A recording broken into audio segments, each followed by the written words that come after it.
This is CGTN, China Global Television Network.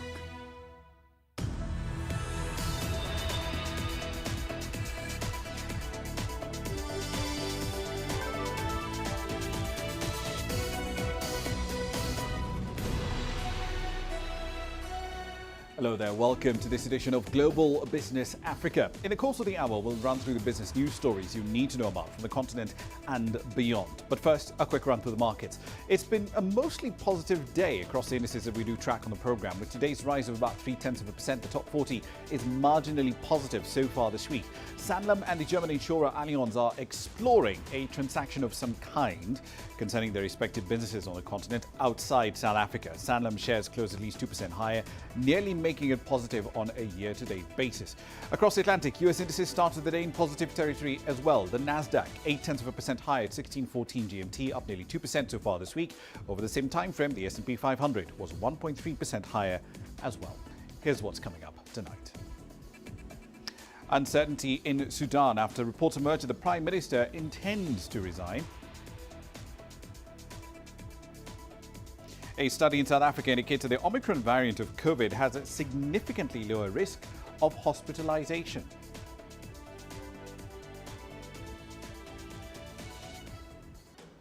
And we'll introduce you to a family in South Africa that's keeping traditional Zulu pots alive, even if it's just as decorative pieces. Our starting point at this hour is Sudan. Prime Minister Abdallah Hamdok intends to resign. That at least is according to sources close to him who spoke to Reuters. Now, they say that he made the announcement to a group of national, political and intellectual figures barely 24 hours ago. Mr. Hamdok, as you will recall, was reinstated in late November after having been detained in the wake of a military coup on the 25th of October, which ended a transitional partnership with political parties. Now, protests have been taking place ever since then in Sudan to reject military rule while demanding a civilian-led transition. Some demonstrators have also denounced the Prime Minister's decision to return to office to work with the same military that essentially ousted him. According to Hamdok, however, that move was meant to preserve gains made during the transition process and to end bloodshed. According to an independent doctors committee in the country, 47 people have died during the unrest. All right, then let's explore this in a bit more detail. Naba Muhyiddin is in Khartoum tonight with more data on this developing story. Naba, what's the current status of the Prime Minister? Is he still in office or has he formally resigned?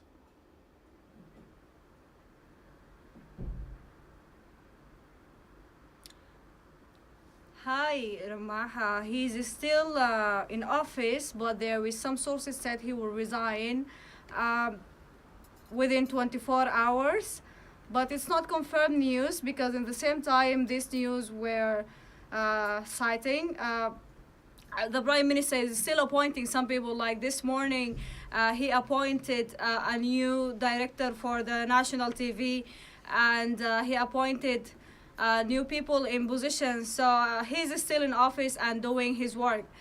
But there is some news saying he will resign because he thinks the political powers will not unite and there is a political congestion. He needs to resign due to the sources because there is public anger growing and there is demonstrations against his reinstatement. The situation will remain fragile if he's not resigning or if there is still partnership with the military. Indeed. So Mr. Hamdok did agree to come back as Prime Minister a month ago, even after the October coup by the military. So why does he want to leave office now, a month later?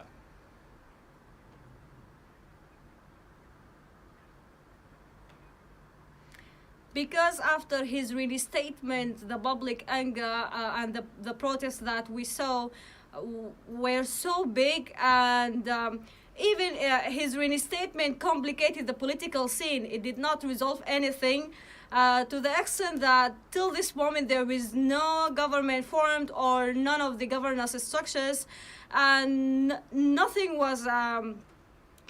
took place after his reinstatement because public anger grew, and also the political powers were against the reinstatement. So he think his reinstatement complicated the political scene and may lead to more fragile situation. But people expect even if he resigns, it will be more complicated because the military in this point will hire or will appoint a new prime minister, and this is totally rejected by protest blocs and by political powers. All right, then you've essentially covered the next question that I was actually going to ask there, because if he does leave office, let's assume he follows through on what he says he wants to do, does the military just not appoint one of their own to run the government? Why would they need to turn to a civilian?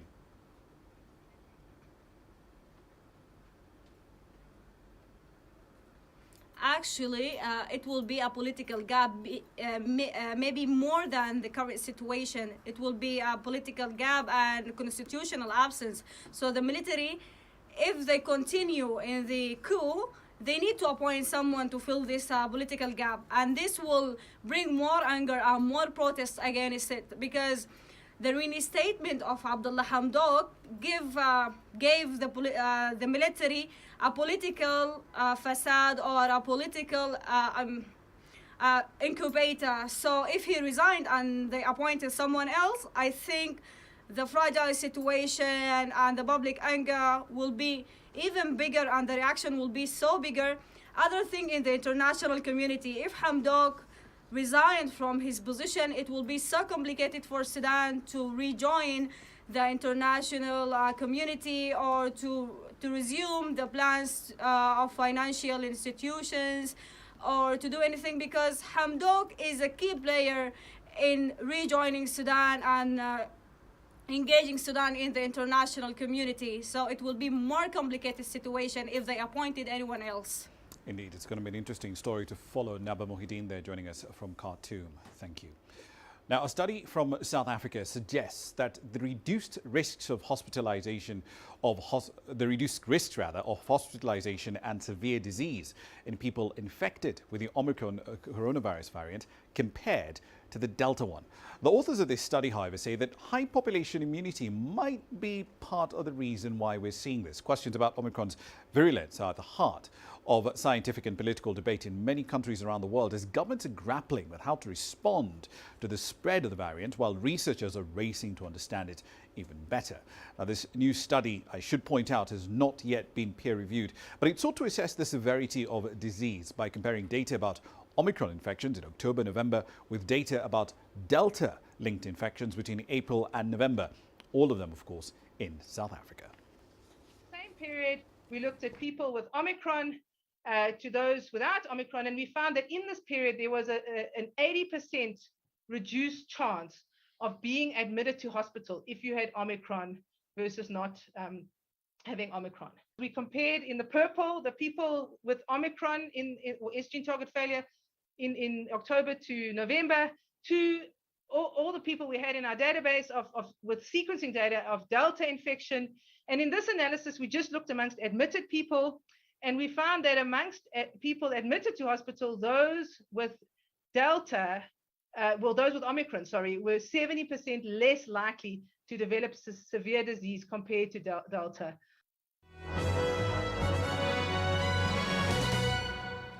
All right, then a quick run now through some company news. Let's start in the world of logistics. The global shipping firm Mediterranean Shipping Company, or MSC, has made an offer of $6.4 billion to acquire 100% of Bolloré's group's operations in Africa. Now, the offer comes after major acquisitions by its logistics rival, CMA CGM, and Maersk in port infrastructure and non-maritime logistics services. This deal comes just 2 months before the French billionaire Vincent Bolloré's self-declared retirement. Speaking of Maersk, AP Moller Maersk is set to acquire LF Logistics in an all-cash deal worth about $3.6 billion. Under the deal, which is expected to close in 2022, Maersk will gain about 10,000 employees and over 200 warehouses in 14 countries. It will also boost annual revenue in its logistics and services business by roughly $1 billion in the wake of this acquisition. The African insurer Sanlam says it's exploring alternatives to Germany's Allianz SE for their respective businesses in Africa, finding a way to centrally combine them. But that excludes Sanlam's home market of South Africa. The company has told shareholders to exercise caution when dealing with its shares. And finally, the world's leading diamond producer by value, De Beers, says its provisional sales in its 10th cycle fell almost a quarter to $332 million from $438 million in the previous cycle. But the company adds that the amount represented the expected sales value for the period between the 6th and the 21st of December, as the group continues to implement flexible approaches to curb pandemic-related restrictions. That's a run through your company news.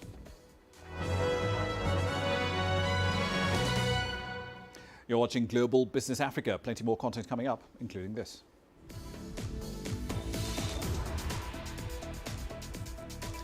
Egypt will not be feeding the children of new couples in new subsidy reforms.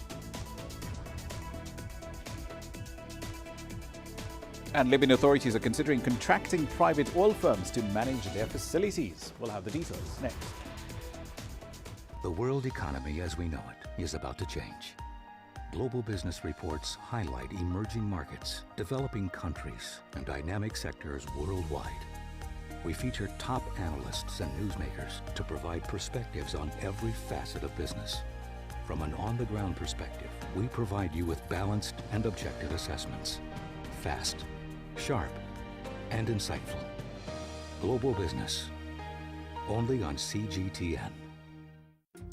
Africa is the nexus of enterprise, and Global Business will tell you why it matters. From the mega investment projects to multi-billion-dollar mergers and acquisitions. Africa today collects, just in terms of revenues from taxes alone, $545 billion a year. If you take 10% of that and you devote it to the energy sector, problem solved. All this on Global Business, weekdays at this time on CGTN.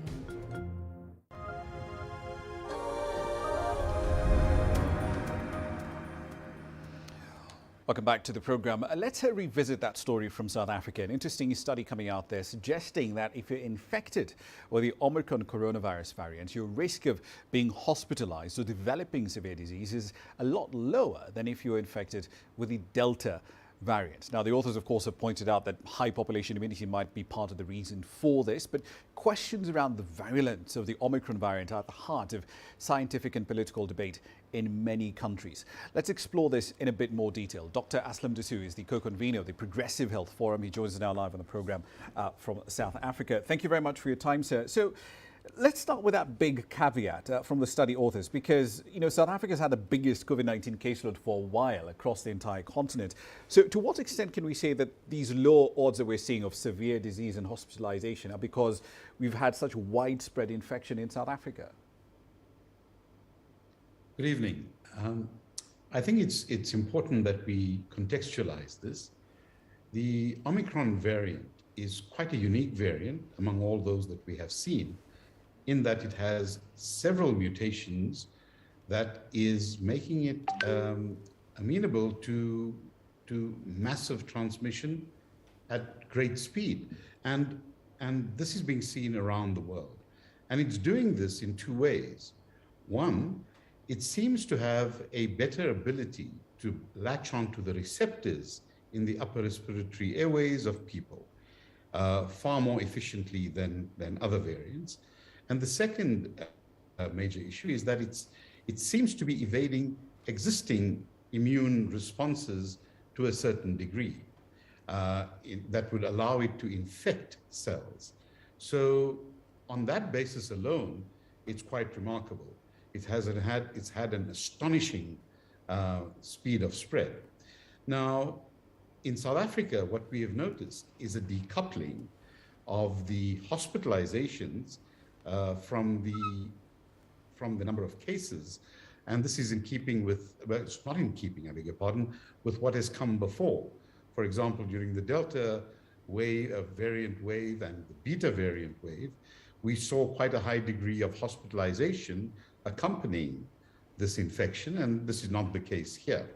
And as you correctly pointed out in your opening comments, that's mainly because of existing natural immunity arising from the recent third wave, which was driven by the Delta variant, infecting, most people unknowingly, but infecting up to 80% of the South African population, together with about 35% of the population being fully vaccinated and about 42% being at least partially vaccinated, those two factors are responsible really for the lack of progression to severe disease for a large number of these cases. Indeed. So one of the caveats here, at least according to Professor Cohn, one of the study's authors at the NICD, is that it's unclear if we'll be able to see this pattern replicating itself in societies where you have high vaccination levels, but not necessarily the same level of infection. You know, Western Europe, for example, and the economies there do come to mind. Tell us more about that. Okay, so Omicron is the virus in full. It is just one variant of it.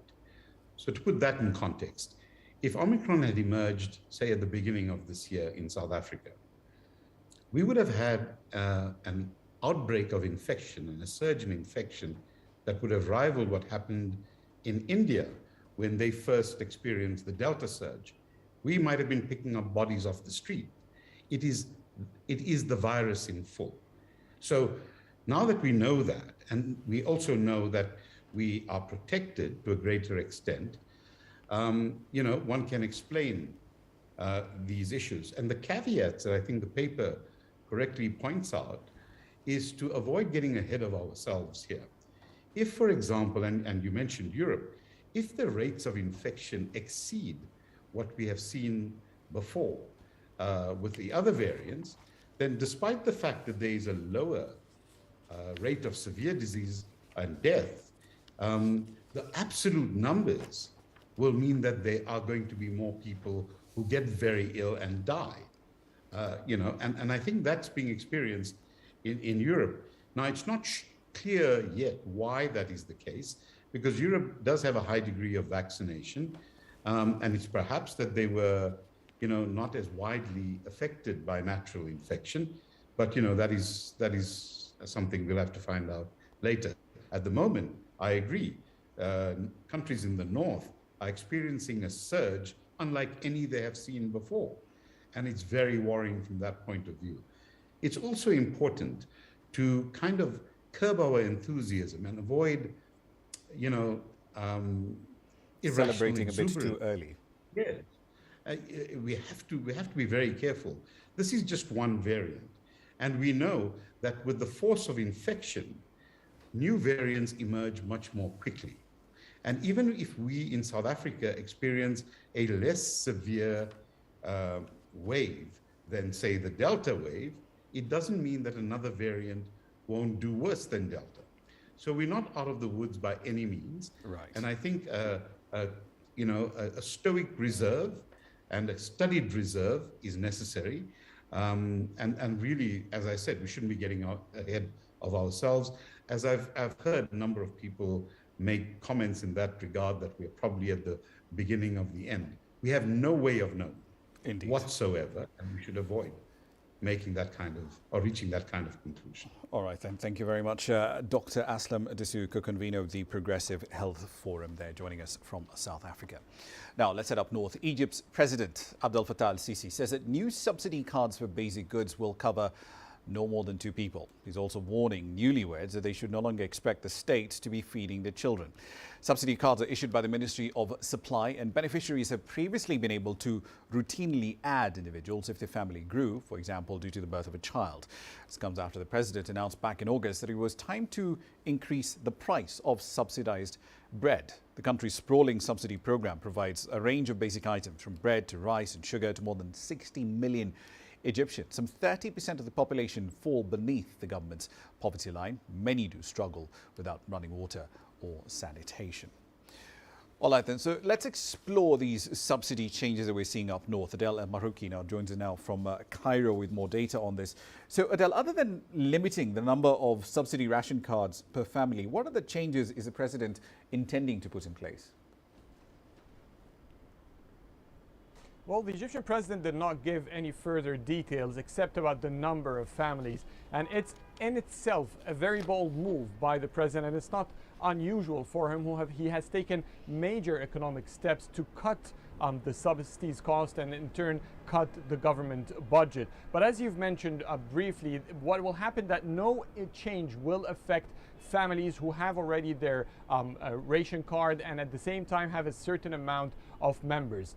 For example, if they have 10 or 5 family members, usually what happens is that for the first 4 family members on the ration card, they would get 50 Egyptian pounds. That's a little over $3 per person every month, and then have that amount for the rest of the family members, no matter what their number is. But starting those who already have issued a staple card but only have 1 person or 2, especially those who are newlywed, they will no longer be able to add 1 more member, and in this case it's most probably a child. And therefore the government, in a way, the president has confirmed that the government will no longer be subsidizing new children that will come up in the coming period. And then that's not it. He also said that coming the future, no more ration cards will be issued, and therefore this is a draw line and a new era for the Egyptian government in terms of issuing ration cards. And now all those who have enjoyed it will gradually be filtered through information verification process, and everyone who found to be in violation, his card will be cancelled. But all those who preserve it and are on proper legal basis can keep it until something happens in terms of family members getting out of the system and so on. Okay, so back in August as well, the president spoke about raising the price of subsidized bread from 5 piastres, and that's been at the level, it's been at that level for decades now, if I'm not mistaken. Has that happened yet? And if it does happen, what sort of savings are we looking at? This is one thing, Ramah, that the Egyptian president has not done yet. Back in 1977, during President Gamal Abdel Nasser, President Anwar Sadat, he reversed a partial removal of bread subsidies back then because of rights that broke because of this specific issue. Bread in Egypt is called in Arabic aish, which is Arabic for living, and it is an indication of how vital bread is to Egyptians, and also how big of a portion it is to the subsidy system. Of all food subsidies that the government provide, that's about 90 billion Egyptian pounds, about $6 billion US dollars. About $3.6 billion of those out of the 6 are only subsidizing bread. So the government, after making this announcement, and there were speculations about what will be the price of the new loaf of bread, it's now about 5 piastres. That's that's much less actually than 1 cent. And it also, there's a ceiling for families to have about 50 loaves of bread, 150 loaves of bread per family a month. So it is a big issue, and so far nothing has changed in that, and even the statement about the government removing the subsidies of the bread has not either been retracted. Indeed, it's going to be a fascinating process to keep a very close eye on. Adel Ehmarouki, thank you very much for joining us there live from Cairo.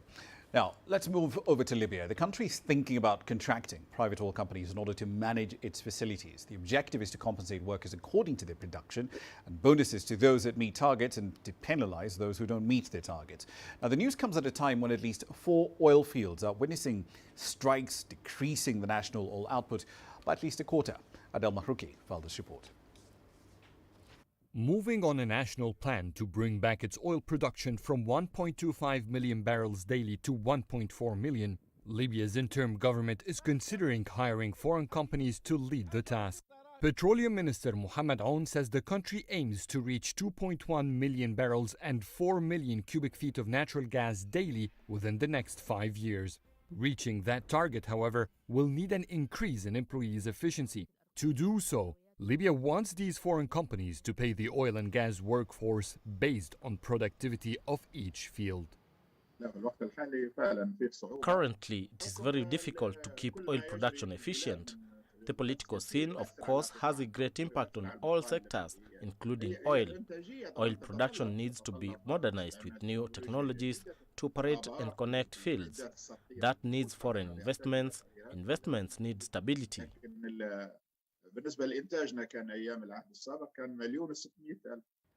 The fate of Libya's general elections remains unclear, which frightens foreign investors away. The instability's impact on oil production was evident this week after strikes saw a slowdown in 4 major fields, including El Sharara, the country's biggest. As a result, the average oil production is 300,000 barrels short daily. Salaries are the apparent reason for this strike, but it is common to see the petroleum sector get involved in politics, so there could be hidden motives. There is a battle over power that involves Western Libya, so this could be part of that fight. Tension between the interim oil minister Aoun and the chairman of the national oil company Mustafa Sonallah has been mounting since August. Aoun's attempts to suspend the NOC's head has failed, leaving Sonallah's influence over managing Libya's oil exports as strong as it had been during the years of turmoil. With an estimated reserve of 48 billion barrels, Libya has the biggest confirmed oil reserves in Africa. The black gold represents 95% of the country's economy, and there's enough oil in Libya to last it for a century at the current production capacity. But political disputes are keeping oil underground, and without elections, the country's economy could collapse. Adel Mahroui, CGTN, Cairo. Now, South Africa's Finance Minister Enoch Godongwana may be backing calls for reviewing the way domestic fuel prices are computed. This comes after the Minerals and Energy Department announced that it had erred in recent fuel price adjustments. Sumitra Naidu explains. Fuel prices in South Africa are at a record high. It now costs $1.33 for just 1 litre of petrol. Filling up an average tank is in the region of $80. The development has prompted calls for reform in the country's fuel pricing. There are many different components that go into the cost of a litre of fuel in South Africa. Retail margins, wholesale margins, storage, secondary storage, wharfage, and then obviously the levies. Now, the two biggest levies in South Africa are the General Fuel Levy and the Road Accident Fund Levy. So what we would like to see is a total review of all of the components that go into it, an audit of all of those components, and a review of the process used to calculate the monthly fuel prices. It's been a particularly hard year for South Africans, having to deal with COVID-19 and the rising cost of living. Fuel prices hit a record high this year and has already impacted every single sector of this economy. Petrol and food, yeah, it's too expensive. Things are actually becoming expensive these days. It's really becoming too difficult to keep up with a lot of things because pretty much everything is going up. The taxi fare is too much. The money just go to the transport, it go to the food. Levies make up over a third of the price of fuel, but is the government prepared to remove these taxes? I can assure that I'm as concerned with the rising fuel prices as any other South Africans. To the extent that we may have to play a role, we'll do whatever it can to support a reform of the fuel price. So an income that the government gets, which is very easy for them to collect and which generates billions, 110 billion rand annually, is not something government would ordinarily want to do away with. So you have to ask, how are they going to replace? The Department of Energy admitted to making an error in its latest calculation. Fuel prices rose 81 cents on the 1st of December. A few days later, the increase was adjusted lower to 75 cents. But motorists were already angered by the recent hikes and are demanding changes. Sumitra Naidu, CGTN, Johannesburg, South Africa. Bit of architectural news out of East Africa. Kenya's president has unveiled the Global Trade Center in the capital, Nairobi. That building is now the tallest in East Africa. It's been under construction since October 2014. It's a 42-floor tower worth an estimated $350 or so million. It was illuminated to convey its readiness to lease out a lot of office space. It has a 35-level hotel tower that will host the 5-star JW Marriott Hotel, 4 residential service department towers, and a luxury boutique mall as well. The I Love Nairobi logo has already been printed on the high-rise windows of the GTC office towers to celebrate the cultural diversity and the vibrancy of the city and communicate optimism to the residents of this lovely city we call home. You're watching Global Business Africa. Here's what's coming up next.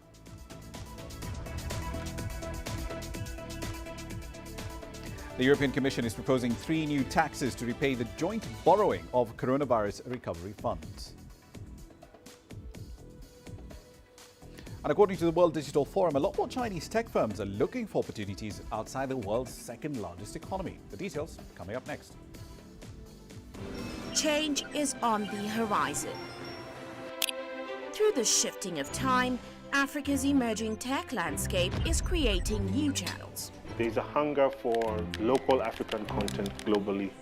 Shaped by innovation, carved out by a new generation of digital entrepreneurs, sculpted by a mobile revolution, trickling down to the most remote corners of the continent. TechSpot is seeking out the new concepts in technology, disrupting Africa's traditional sectors.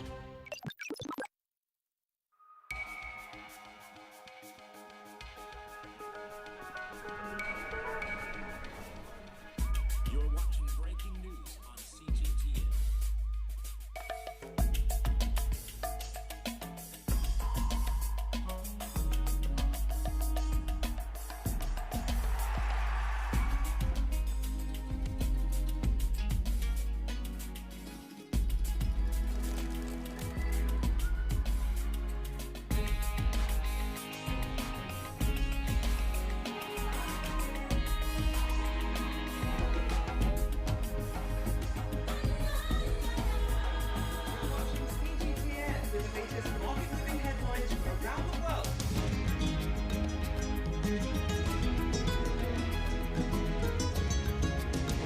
Welcome to the world today on CGTN.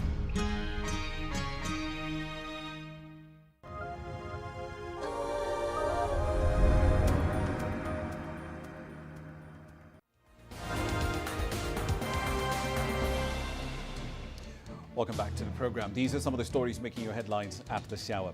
Libya's electoral board has suggested that the country's presidential election should be postponed by a month to the 24th of January. Now, that announcement came after a parliamentary committee tasked with overseeing the electoral process said it was impossible to hold the first round of presidential elections on Friday as originally planned. Now, the election is part of a UN-backed plan aimed at restoring stability to the North African oil producer. In Nigeria, dozens of people have been killed in violence between farmers and herders in the central state of Nasarawa. In a statement, the office of the president, Muhammadu Buhari, said at least 45 farmers are killed in the violence, which erupted on Friday. Dozens more were wounded. The president is vowed to go after the perpetrators. Local police say the violence broke out when armed Fulani herders attacked villagers from the Tiv ethnic group for the killing of a kinsman. The Ethiopian government says any future peace talks with the TPLF rebels will have to be centered on justice and accountability. The press secretary of the Ethiopian Prime Minister's office, Bilene Seyum, also told journalists at a press briefing that urgent humanitarian assistance is being delivered to all conflict-affected areas. And finally, in Madagascar, the country's Secretary of State for Police, General Serge Sele, swam for 12 hours after the helicopter he was traveling in crashed at sea. Gele and a fellow policeman reached land in the seaside town of Mahambo separately. The helicopter was flying him and the others to inspect the site of a shipwreck off the northeastern coast on Monday morning. A mechanic on board the helicopter was also found, but 2 passengers still remain unaccounted for. That's a run through your headlines.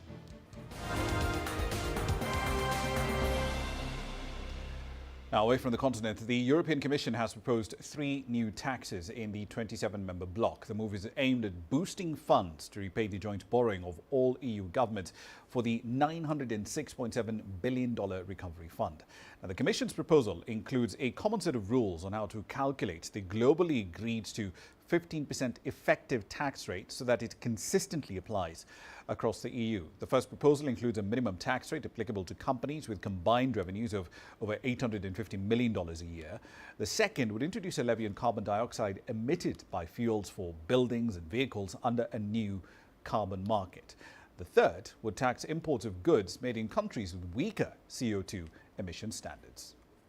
2 months ago, as you know, 137 jurisdictions came together and agreed on an historic reform of international taxation, which will transform the global corporate taxation framework through 2 so-called pillars. The new rules will establish transparency standards around the use of shell entities so that their abuse can more easily be detected by tax authorities. Our proposal will help national tax authorities detect entities that exist merely on paper. This well-calibrated package will not only provide a steady stream of revenue, used for the repayment of Next Generation EU, but also align the revenue side of the Union budget with the Union's policy goals, the green and digital transitions. Now, a number of Chinese tech firms are looking for more opportunities outside the country. That's according to developments at the World Digital Economy Forum held in Beijing. Our reporter Liu Jiexin finds out why. It's been dubbed the Davos of the digital economy. This year, a number of digital sharing deals were made. This comes as many countries are seeing visions of unmanned supermarkets, global wallets, and smart agriculture become a reality. China is a country at the forefront of digital economy where transactions can be made quicker and life being more convenient. And forums like this one are providing communication platforms for more enterprises and a hope to share China's convenience and digital economy with the rest of the world. The forum aims to help Chinese digital enterprises expand international exchanges and influence. It's also a chance to provide Chinese digital solutions to the world. I wish to see the trends of digital industry here. And through this forum, we hope to cooperate with international brands in the fashion field. Organizers say China has accounted for more than a third of the world's growth rate this year due to the digital economy. They say they're hoping to hold more forums on other continents to deepen business exchanges in the digital field. Liu Jiaxin, CGTN, Beijing. Now, China's urban digital economy amounted to about 39 trillion yuan. That's roughly $5.4 trillion US. And it accounted for about 39% of China's GDP last year, according to a new report. The southern and the eastern regions of the country are the digital economy leaders, along with cities like Beijing, Shanghai and Shenzhen. Now, China's urban development is now in the fourth stage, with digital innovation providing the main driver. China will continue to strengthen its Healthy China 2030 initiative as part of the overall efforts to improve the healthcare system in the country. In this regard, the 2021 Peking University Global Health and Development Forum was held at the Peking University on Wednesday to chart the future course for the healthcare sector. Aaron Liu has more on the deliberations over there. The Peking University Global Health and Development Forum, which was held earlier today, is a major event for the healthcare sector in the country, as it sets the course for the industry development. This year, most of the discussions were centered on the big health industry and its sustained development.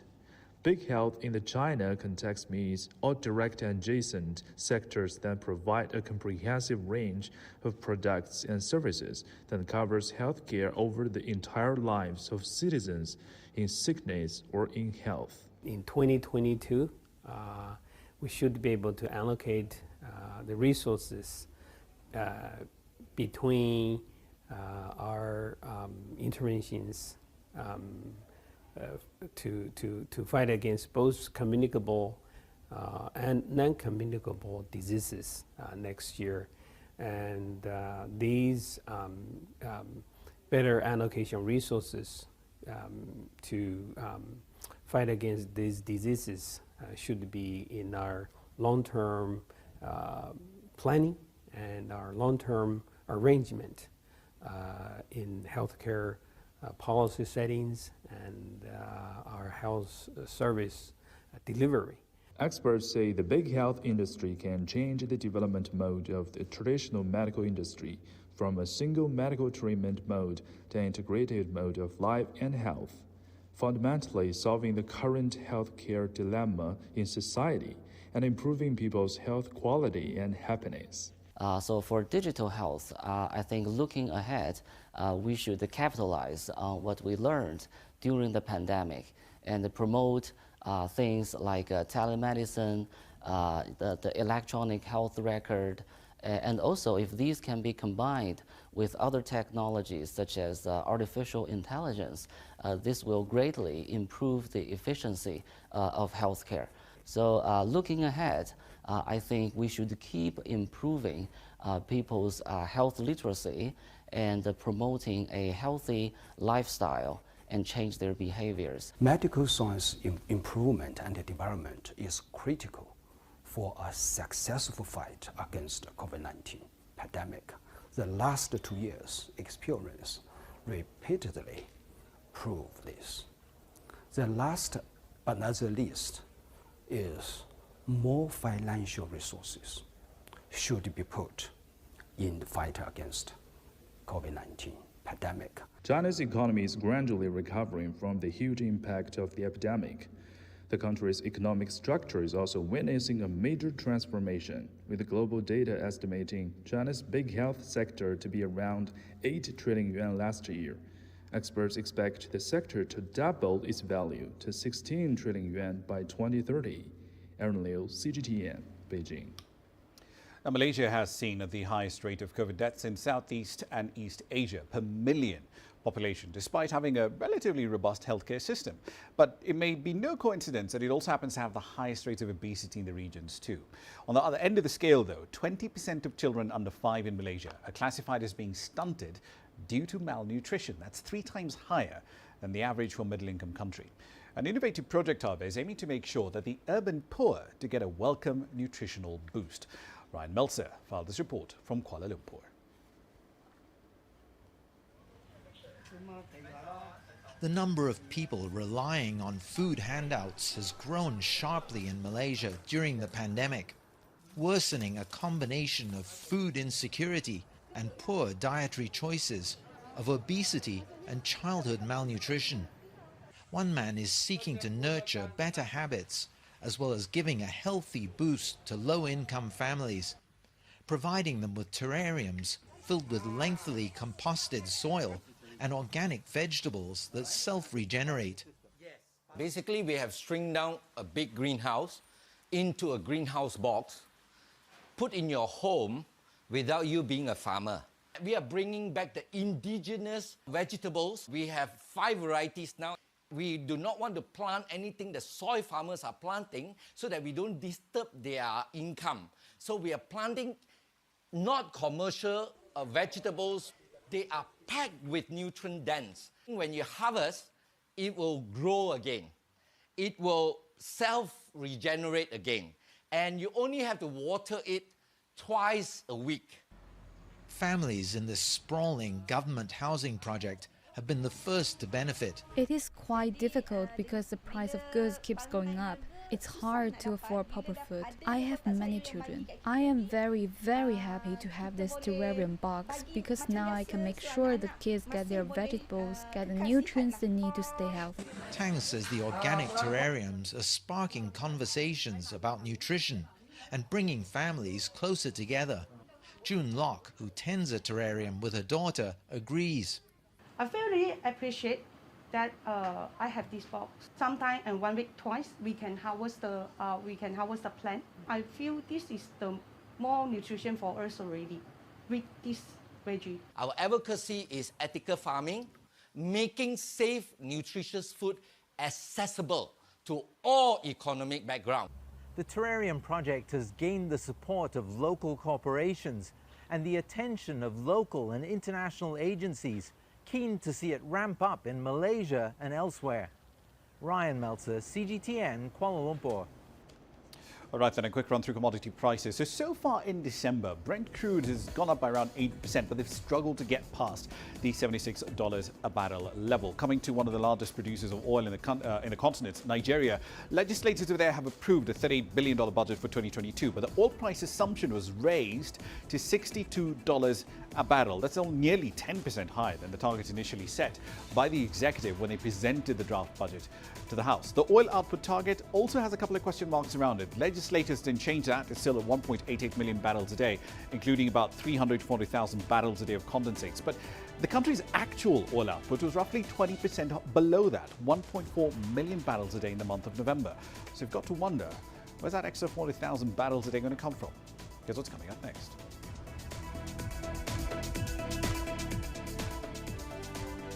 Traditional Zulu pots are rarely used now, but that doesn't mean they shouldn't be kept alive. We'll give you this story when we come back.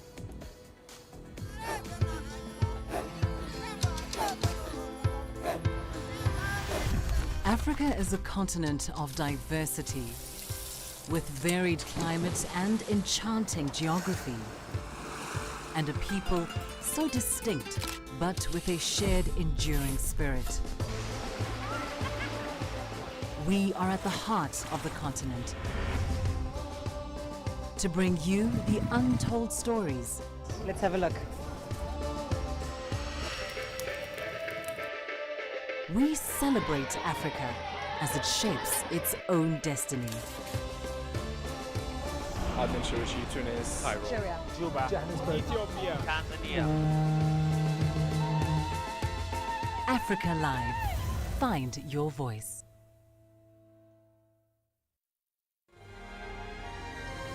The greatest journeys, the greatest sights, the greatest adventures. Here in Qanater, this weir allows the locals to walk on water. We're far more than just TV news. We're your passport to the wonders of Africa.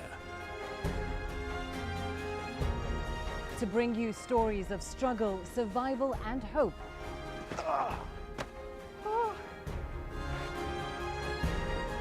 So let's explore.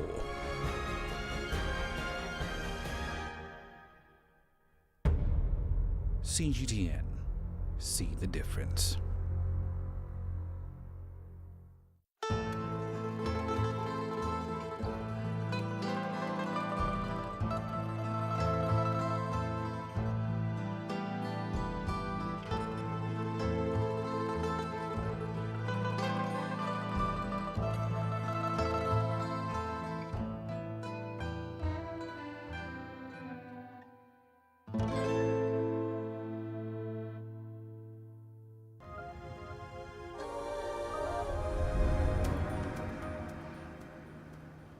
Welcome back to the program. Let's head over to Somalia. The central bank over there recently rolled out a national payment system that makes it far easier for local banks to transact businesses amongst themselves. The platform is part of ongoing reforms to improve the Horn of Africa economy, and it's already bearing fruit because millions of dollars of transactions have actually gone through the system already. CGTN's Mohamed Kahir sat down with the governor of Somalia's central bank and filed this report. Launched 5 months ago, Somalia's national payment system has already removed several barriers in the growing banking sector. According to the governor of the central bank, the platform is a game changer. It makes the transaction between the businesses very smooth, efficient, and it happens within minutes. So this is a new dawn for the financial sector of the country. Therefore, one of the major achievements, and we are getting very good feedbacks from individual customers and of the banks and businesses. They changed the whole dynamics of the financial sector. And we see the benefits already. Millions worth of millions dollar worth of transactions have been already gone through the system for the last 5 months since we launched the system. The governor confirmed that there are ongoing plans to issue new Somali currency as part of measures by the institution to strengthen the economy. One of the major, the responsibilities and mandates of the central bank, as you know, is the issuing and distribution and safeguarding for the national currency. Therefore, this is a top priority for us, the central bank of Somalia, and we have already started the plans to issue the Somali currency after many years. This requires a lot of preparation, and we have done most of the preparatory work to reprint the Somali shilling. The Somali Bankers Association acknowledges the operations of the national payment system have boosted the financial security. The system enables the central bank to closely monitor the transactions and trace possible illegal transactions such as fraud, money laundering, I believe this new system will take the financial industry in the country to the next level when it comes to financial security, efficiency, as well as making every move traceable. It is a game changer. The relative peace and stability experienced in the country in the past years is attracting foreign investment, mainly in Mogadishu. The international financial institutions from the neighboring countries, the Gulf states, as well as Turkey, are waiting for approval to join the booming market to have their share. Hamid Kahi, CGTN, Mogadishu, Somalia. Now, traditionally, Zulu pots were used to store a range of things, beer, milk and sour milk in particular. They're rarely in use at the moment, but according to one family, this is a cultural artifact not to be forgotten. The family continues to make them, mostly now, as decorative works of art. The pots are made completely by hand and they can only be bought in the village of Nkandla. CGTN's Julie Shai has that story on Grassroots. Getting to the Mangwazas is a tricky drive through the rugged landscape of rural KwaZulu-Natal. Buzefi Magwaza, who married into the family more than 40 years ago, is now the chief potter here. When I arrived, the majority of women were making pots. I was interested in the art and I wanted to impress my mother-in-law, so I did it too and enjoyed it.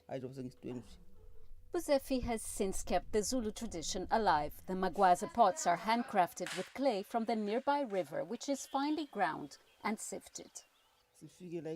The powder is mixed with water to form clay to make pots. We need the clay for the right consistency and make little sausages out of it. We place the rolls one on top of the other and mold the pot. That has to dry before we draw the pattern and fire it up. Zikoti Magwaza, another highly regarded potter, works along Buzefi. Most of the delicate items made by these women are sold to overseas visitors. It makes me very happy to know that other people elsewhere will get joy from what I have made. I've enjoyed making them, and they will in turn like what they see. That makes me happy. Except for the occasional Zulu weddings and traditional ceremonies, there's not much demand. Locally, business has dried up since the travel bans put a halt on tourism for the last 2 years. When we sell pots now, it helps put bread on our table. We do rely on the income and have missed it over the past 2 years since COVID, when the visitors didn't come. We hope it will improve again. Sadly, this intricate tradition may just end with these two ladies, as younger generations show little interest in taking up the art. Julie Shara, CGTN, Cape Town, South Africa. Now, as the Omicron variant of COVID spreads around the world, governments are looking into how to curb or slow down its spread. In Zimbabwe, the government has put in place a mandatory 14-day quarantine for travellers entering the country. But that in turn is hampering the holiday plans of several Zimbabweans who live in South Africa. South Africa is a second home to many Zimbabwean workers. Holiday season usually is a time they return to Zimbabwe to visit their families. But the Omicron variant is putting those plans in jeopardy. A mandatory 14-day quarantine is impacting travel plans. I don't know how we're going to do it. If they want to quarantine as us, we're going to be quarantined. If they let us go, we're going to go. We follow the instructions. But there are travelers like Albert who are determined to travel home. Albert hasn't seen his family in Zimbabwe since 2018. Both he and his wife have taken out loans to cover the cost of quarantine. You can't stay maybe 3 years, 4 years, 5 years without seeing your parents. It was difficulties, and also you got children who are there. You see, now we see we must see them, and they must see us. You see. So that's why we decided to travel now. It's not just travelers who are impacted. Tour operators are witnessing a significant drop in business. Since COVID started, we don't have a business. You look as you see, it's very quiet. Even the booth, I have look no business. This quarantine, this is COVID killing our business. So people are scared when they go into Zimbabwe, they are getting quarantined. So no one business usual. It's compared another years. So this year there's no business. Our business is very low. customers, the passengers are not going back to Zim. And about the COVID-19, you know, they are afraid for quarantine and what is talking at the borders. As Omicron continues to gain dominance, holiday plans remain up in the air for many. Astatal, CGTN. Let's head over to the opposite end of the continent. Couscous is a traditional dish, not just in Tunisia, but pretty much across North Africa. The traditional recipe is straightforward. Semolina, veggies, and if you wish, your choice of red or white meat. Now, couscous is the most common food in Tunisia, Algeria, Libya, and Morocco. It's a staple pretty much across the region. Adin Chouachi has the details.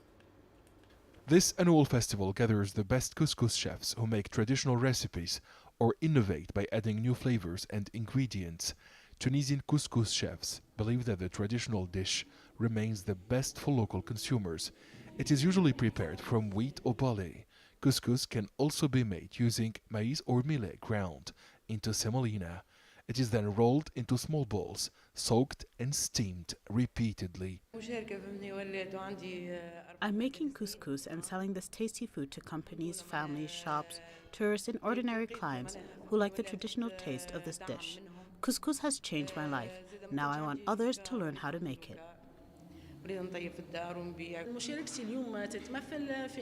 Couscous can be made with lamb, beef, fish, chicken, or vegetables. The recipes and ingredients are different, but it's always tasty. Foudou Thomas is the president of the association Flavors of My Country in Sub-Saharan Africa. The cook says couscous is a shared culinary heritage which brings people together. We're participating in this international couscous contest and festival of Maghrebian couscous to show that sub-Saharan countries also make this dish in their own way. We valorize couscous, whether it's from the North Africa or Cameroon, Senegal, Togo, Benin or Côte d'Ivoire. The Tunisian Association Flavors of My Country is planning to organize several couscous events and festivals. This project will contribute to sharing this traditional recipe with food lovers in the whole world. Couscous is part of our cultural heritage that we must preserve while thinking of its future. Couscous lovers in Tunisia want to spread this dish and make it a universal food that people prepare at home and enjoy in all corners of the globe. Last year, the United Nations added the couscous dish to its intangible cultural heritage list after Tunisia, Algeria, Morocco and Mauritania submitted the entry to UNESCO. Tunisia's Couscous Festival celebrates this shared food heritage. Adnan Shawishi, CGTN, Tunis. All right, then a quick run through the currencies. Not much of a big change across most of the currencies that we do track here. Some interesting news, however, with respect to East Africa, at least in the macro picture. The DRC is one of the countries that has benefited from the extension of the DSSI, which ends in another 8 days or so.